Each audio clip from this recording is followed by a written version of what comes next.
Ever since I started doing shaving videos, I've been getting emails requesting one about straight razors. But to tell you the truth, I'm just not very good at using a straight razor. There are some really good sources for learning the ins and outs of shaving with a cutthroat razor though, and I put a bunch of them in the text that accompanies this video. But let me show you the basics.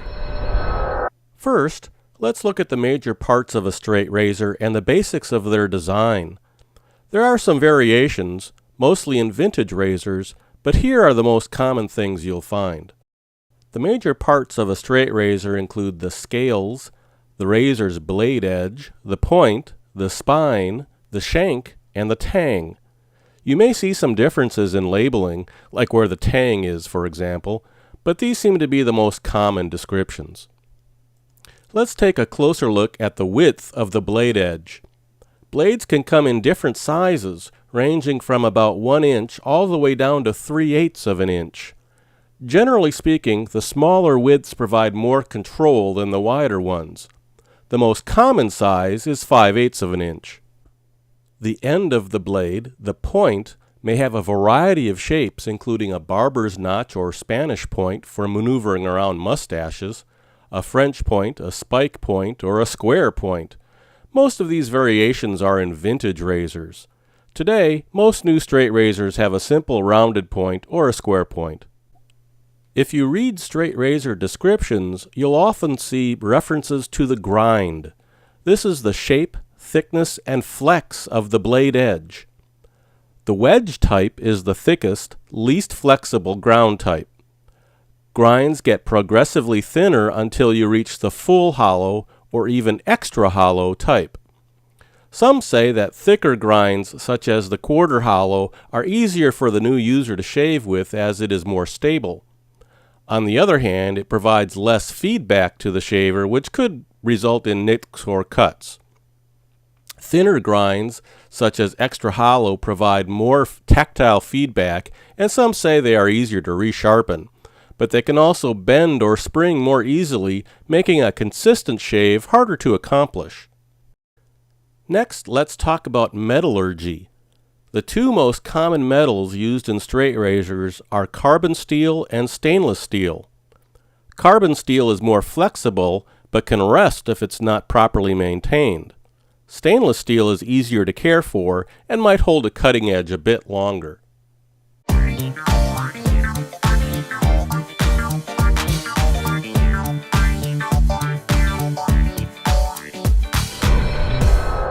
Do yourself a favor and buy your first straight razor from an established, reputable source. Use your favorite search engine to look for discussions and reviews, and you will soon find them. And be sure you look for a razor that is labeled as shave ready. If you don't see that term, assume that it's not. And trust me, you don't want to go about learning to sharpen razors just yet. That's a whole different animal. Count on spending at least $75 US for a new, sharpened straight razor. Anything less, and the odds are you're going to be buying a razor-shaped letter opener. And if you see a razor made in Pakistan, just walk away. Almost all of them are made very poorly with very soft metal that won't hold a cutting edge. Stropping doesn't sharpen a razor. It helps keep the cutting edge of the blade aligned and polishes the edge, removing tiny amounts of lather residue and some mineral deposits. Most shavers strop their blade before every use, though this may not be strictly necessary. Stropping is usually done on a piece of specially prepared leather. The leather can be a strap secured on one end and held taut or mounted on a flat surface.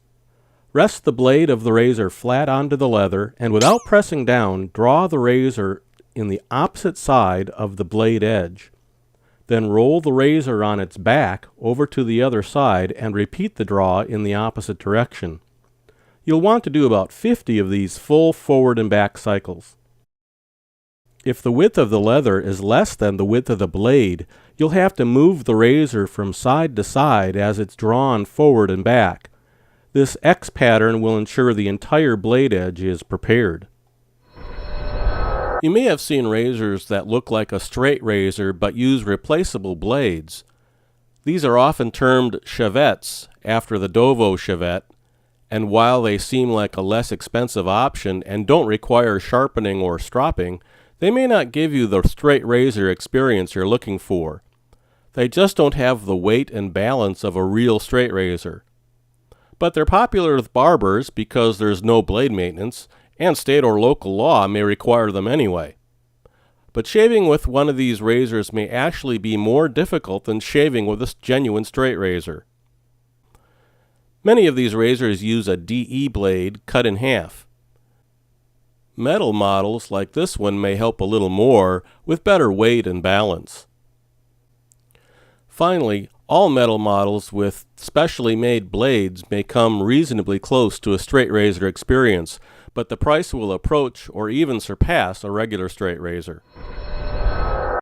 While you are learning the skills necessary to shave with a straight edge razor, you will really benefit from paying close attention to what you do before the shave starts. You'll want to prepare your face really well and make the best possible lather. This is not the time to skimp on preparations. Take a long hot shower before beginning and take the extra time to thoroughly apply lather. No canned shaving cream here, please. Don't have a thick growth of stubble or you'll only make it harder on yourself. 1 or 2 days growth will be more than enough to start with. Hold the razor like so with your dominant hand. If you need to reposition your fingers slightly, that's fine. Just make sure you can hold the razor firmly but comfortably. Stretch the area you're going to shave flat and taut in the direction opposite of shaving with the other hand. Then rest the blade so it's almost flat on the skin. Roll the razor slightly while moving the blade down until you find the angle that is most comfortable to shave with. Be sure to lock your wrist and move the blade and your arm as a single unit. The classic movement is the shave downward, but if you need to change direction slightly to better follow the grain of your stubble, go ahead and do that. Start shaving on the same side of the face as you're holding the razor with, so if you're right-handed, you'll be shaving on the right side of the face first. As you maneuver around your face, try to envision it as a diamond, with you shaving the facets and avoiding the corners whenever possible. But remember, you're going to have to adjust the position of the razor in your hand to match the angle needed to shave each facet. One of the key skills you'll have to develop is holding the blade firmly while still being able to rotate it slightly and maintaining the correct pressure on the skin all at the same time. It's a balancing act and can take some concentration. Once you finish the dominant side of your face, you can move to the opposite side. Here there's a choice on how to grip the razor. One way is to continue to hold the razor in the dominant hand with the end facing the nose, so. The other way is to simply switch the razor to the other hand and use it just like the dominant hand. Try it both ways to see what is most comfortable to you. Shaving the center of the face can be the most challenging because of the many curves in the area and the generally tougher stubble that usually grows there. You'll probably have to change razor positions several times to finish that area. While you're learning to shave with a straight razor, it's probably best to stop at this point and use a razor you're more familiar with to clean up remaining stubble. Later you may want to try relathering and repeating this pass for a slightly closer shave. Remember that it may take some time to develop the skill necessary for a good, consistent shave, so it's best to do it in stages. When you're ready for a closer shave, add an upward pass. You'll need to grip the razor slightly differently and use a slightly shallower angle. For this pass, I find it more comfortable to start on the side opposite that of your dominant hand. A straight razor needs some attention after the shave too, to maintain its condition. Carefully wipe the blade clean with a dry tissue or towel. And don't forget to dry the inside of the scales as well, so water doesn't get into the blade when the razor is in its closed position. Then store the razor for its next use.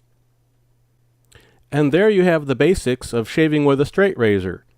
Be sure to leave your questions and comments. I'll do my best to address them.